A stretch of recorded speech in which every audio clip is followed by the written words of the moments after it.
Social interaction can make us uneasy, especially if the stakes are high.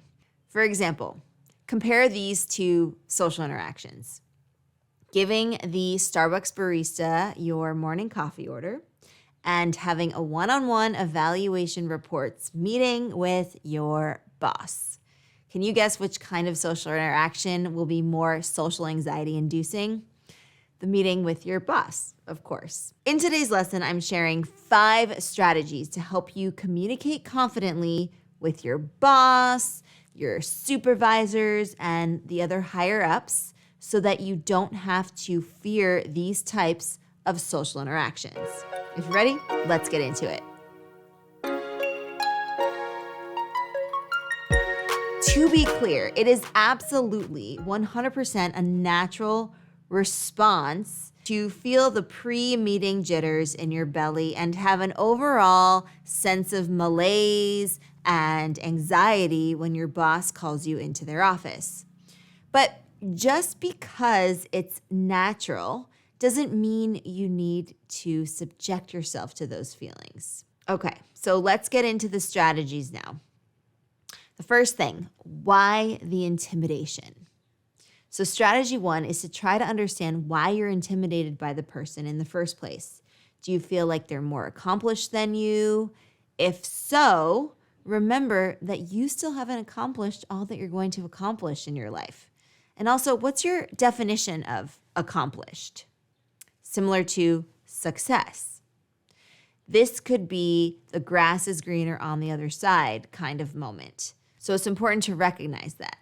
Remind yourself of your accomplishments and your positive qualities as well as competencies to give you that immediate confidence boost that you need. Next, lean into value add. So in the meeting, make it a goal of yours to contribute positively to the conversation. And the easiest way that you can think about this is to ask yourself, how can you add value? What do you bring to the table? How can you show your worth? The best way to do this is to prepare, and it makes a huge difference to plan out what you'd like to say or the points that you'd like to cover so that you make sure you're covering everything that you want. There's no need to write a script and memorize it for word, verbatim.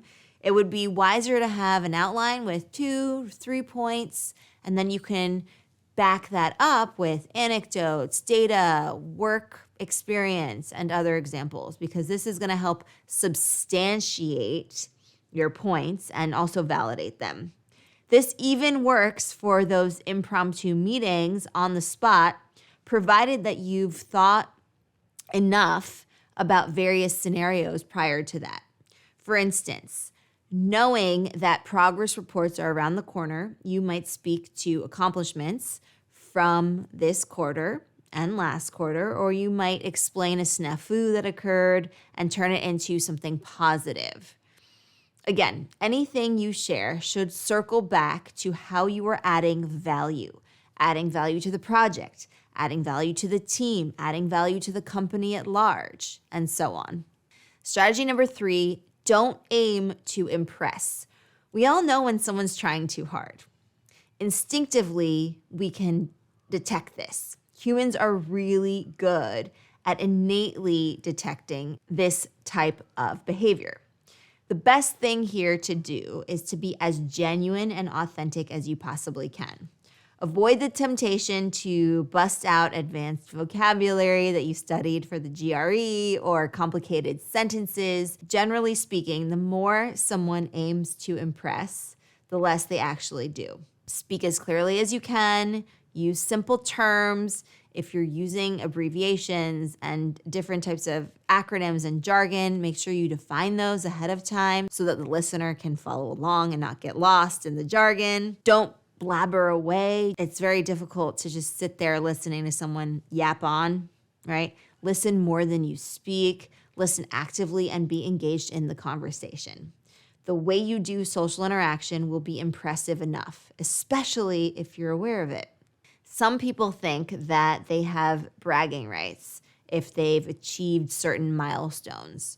Well, the truth is, It's the humble and the modest people who've accomplished something huge that is more impressive than those with the loud, booming voices trying to dominate conversations and impress others. All right, strategy 4, remind yourself. So remind yourself that they were once in your shoes before.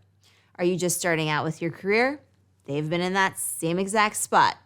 Are you having a tough day? They've had a few of those, maybe even more than a few. Are you new to a role that feels like it's way over your head? They've also felt that way many a time. So basically, anything that you're going through, they've gone through too. Rest assured. It's part of the human experience. It might not look exactly like your experience, but it'll be similar enough that the situation resonates with them. If you're feeling up to it, you can even open up by speaking firmly from the heart and even ask them for their counsel. Of course, this will depend very much on the nature of your relationship, but these kinds of conversations could help facilitate some mentorship. Next, fake it till you become it.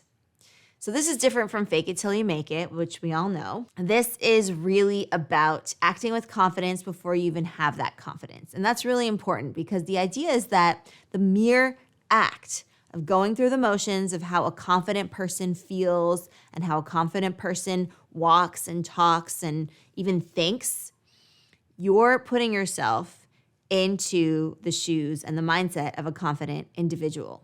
And what you're doing is essentially assuming the role of a very confident person. And so assuming this identity will catapult you into the confidence zone. That's important because most of the time we take on big roles and start new projects before we're even ready. Think back to big moments in your life where you weren't necessarily ready for that job opportunity or that new role or whatever else that came your way. You might not necessarily have been ready in that moment, but you rose to the occasion and you grew because of it. You learned so much. You got out of your comfort zone and the confidence followed. So starting before we're ready is actually the right thing to do. And you know how the saying goes, if you start when you're ready, then you've started too late. I like to keep that in mind personally when I'm doing something new or I'm faced with a new challenge and it might feel daunting in the beginning because it's natural to feel scared or intimidated, but you still have to do it anyway if you want to grow, if you want to get out of your comfort zone, if you want to rise to the occasion. And that ultimately is how we get to the next level. It's how we level up in whatever way you want to level up.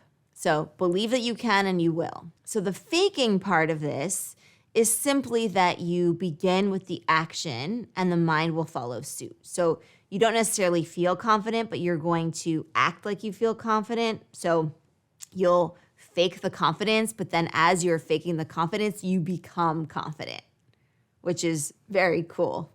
The more you do it, whatever it is that intimidates you, the more it will become part of your new identity. So assume the behavior of your boss self before you're the boss. Having good posture helps with that, just like the social psychologist Amy Cuddy talks about, creating the confidence you want to exude. And she's the one who came up with that fake it till you become it, and I absolutely love it. All right, amazing work. So let's recap. Find out why you're intimidated by this person. Focus on the value that you can add, and then don't try to impress them. Use simple language, not fancy words. Don't try to list off all your accomplishments. Remember that they were once in your shoes, and you can even think of them as a mentor and maybe even guide the relationship in that direction. Fake it till you become it. Assume the behavior of your confident boss self, and then the rest will follow suit.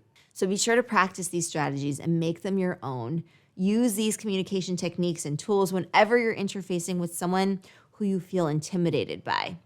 You'll notice that over time, you'll be able to implement these strategies instinctively, and you don't even have to think twice about them. All right, Explorers, thank you so much for joining me for this lesson. I do hope that you enjoyed it. If you did, feel free to give it a big thumbs up if you're watching here on YouTube. If you're listening to our podcast, then be sure to leave us a nice review. It really helps us out. You can leave up to 5 stars. We really appreciate it. Thank you so much. And if you're interested in reading this as a blog post, then you can head on over to our blog, explearning.co/blog. And while you're there, sign up for our free newsletter. We send out lessons every week, so you're not going to want to miss it. It's 100% free.